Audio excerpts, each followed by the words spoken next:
Lillian the Waters, in the voice of revelation, religious beliefs of today.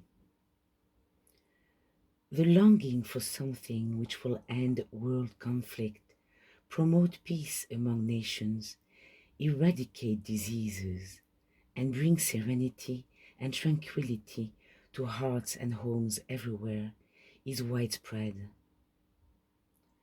Such longing is heartfelt.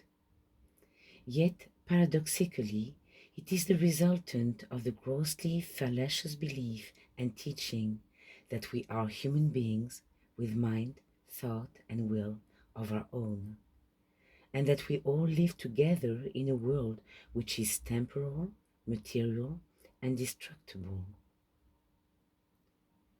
The doctrines of religion, as well as teachings in general, unite today in the common deplorable misconception that God is spirit and we are humanity, and that we must make an exodus from a material world and a human existence into the spiritual world and spiritual existence.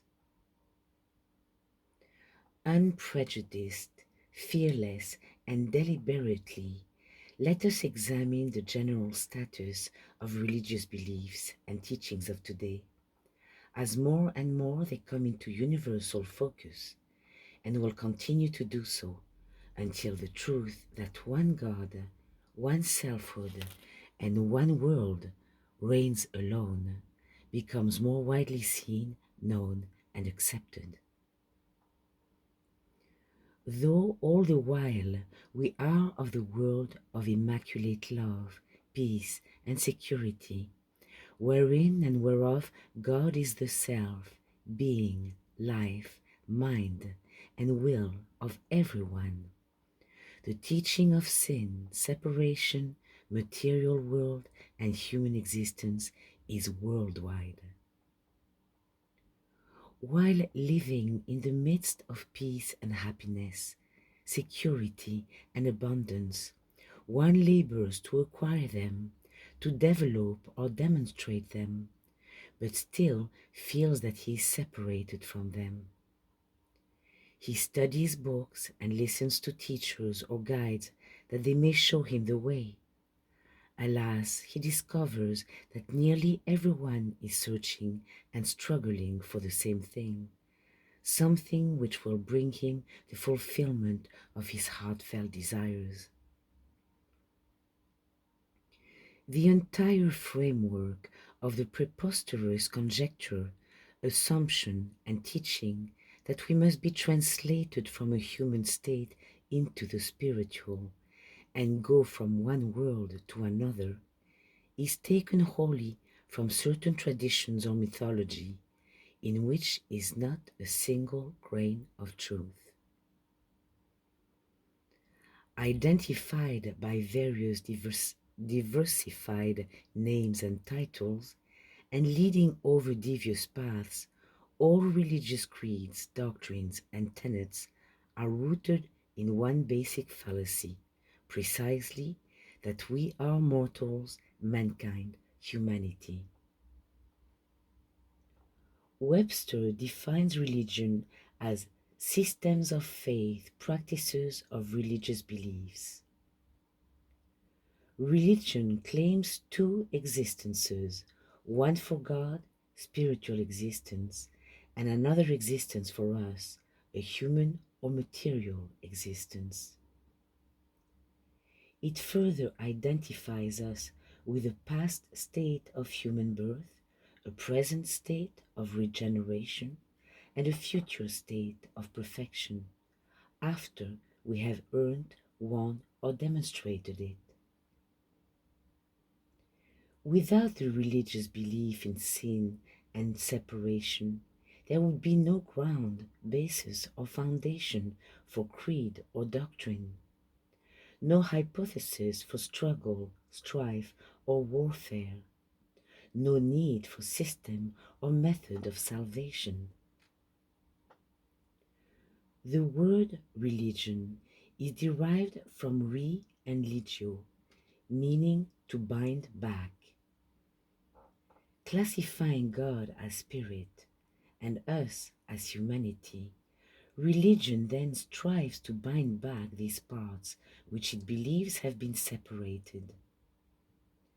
To this end, each religion selects its own particular method, system, and practice, whereby to redeem, regenerate, or reinstate us into that eternal oneness which never has been severed.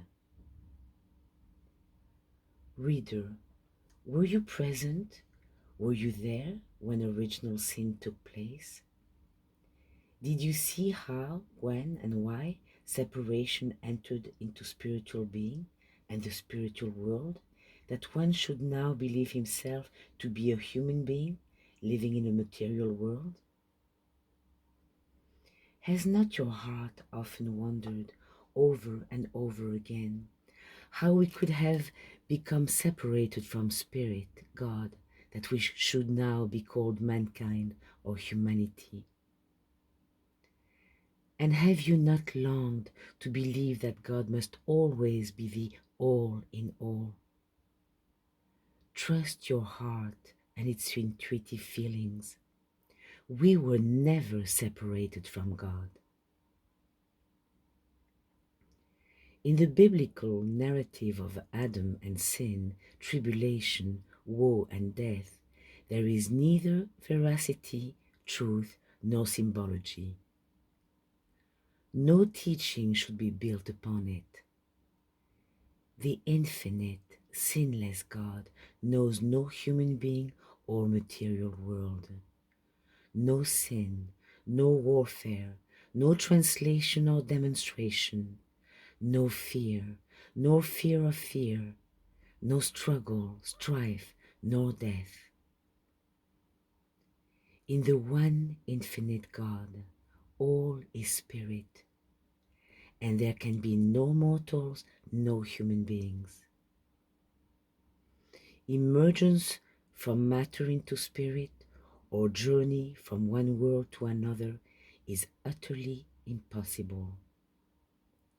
None can bridge a distance between us and God. No distance exists. None can make a journey to God. God is within us. No future time or other place can ever be. God is timeless, spaceless, ever present. The very belief in and use of the terms human, material, physical, mortal, and mental, assuming as they do our separation from Spirit, God, automatically subjects one to sickness, sorrow, tribulation, war, and death.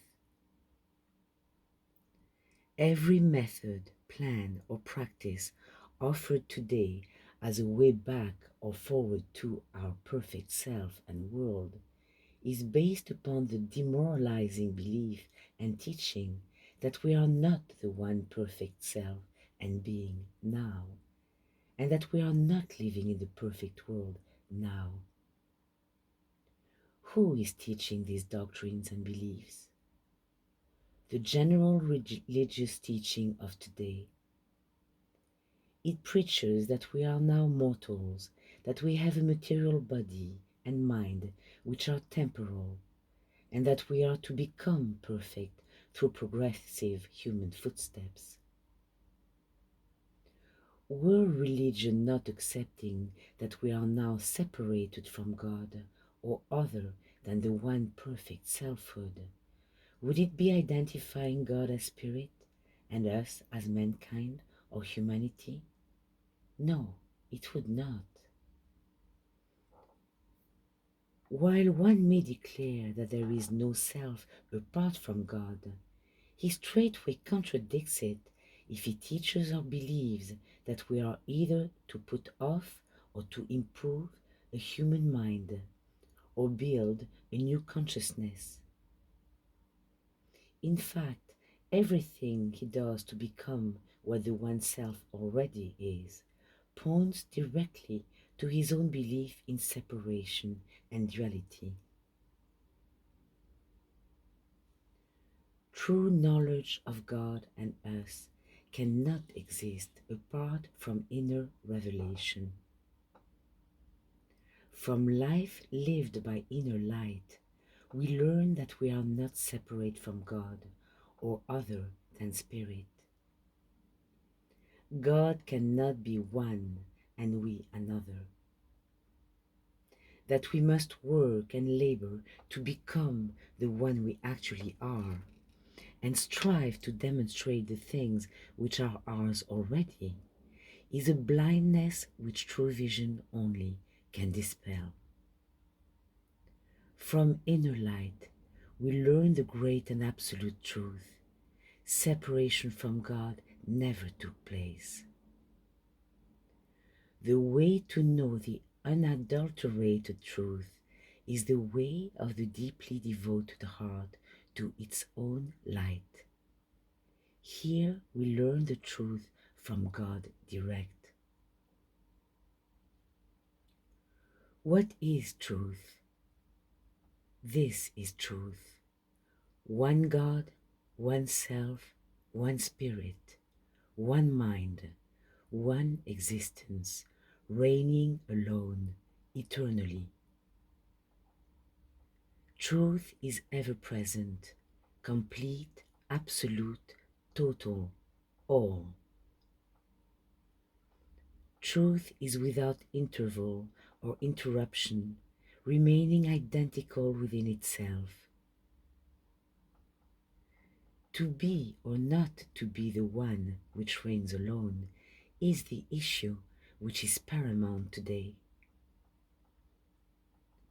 To know the truth that oneself exists alone, or to claim existence of two, God and humanity, reveals one's present knowledge or belief.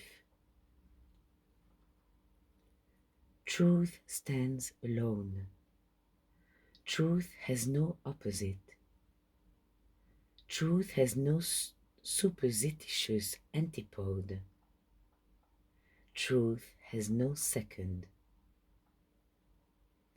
The teaching that we must develop from one state to another, emerge from matter into spirit, and be translated from a material existence into the spiritual world, is a denial of the sacred, everlasting truth that God is within us. Christ is within us. The kingdom of God is within us, right where we are, here and now. Whatever is true and perfect remains true and perfect always. Never can there be a becoming state of reality. Our true and perfect self is here now. Time and place are unknown to God. How far away from us is our self? It is always right where we are. It knows no one is present, no one is here but me. In me there is no fear, nor darkness, nor veil, nor myth of Adam and sin, nor warfare, tribulation and death. I am the one world, the one I am that I am. I yield my glory to none other. We have no self or mind that is human, or body that is material. No human self, mind, or body can ever be. We are the one who exists alone. All contrary beliefs must be surrendered.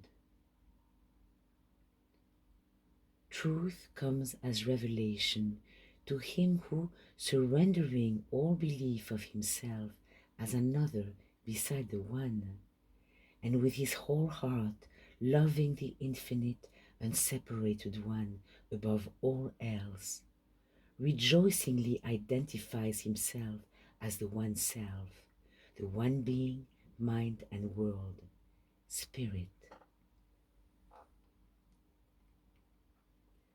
The one universal selfhood was never severed. Not anything was ever lost, nor is there something to be gained. The real self is our only self. This self is God. Other than the self, there is no God. Reader, if you would be whole, happy and free, then identify yourself as the true and real self only. Whatever is not true should not be considered or tolerated. Freedom consists in knowing what truth is and in being truth. To know what truth is and to be truth provides a perfect answer to every question, rendering certain and sure our complete safety, security, and happiness here and now. Thoughts may change, doctrines and laws undergo revisions, but the truth that the perfect self is our only self reigns alone, eternally.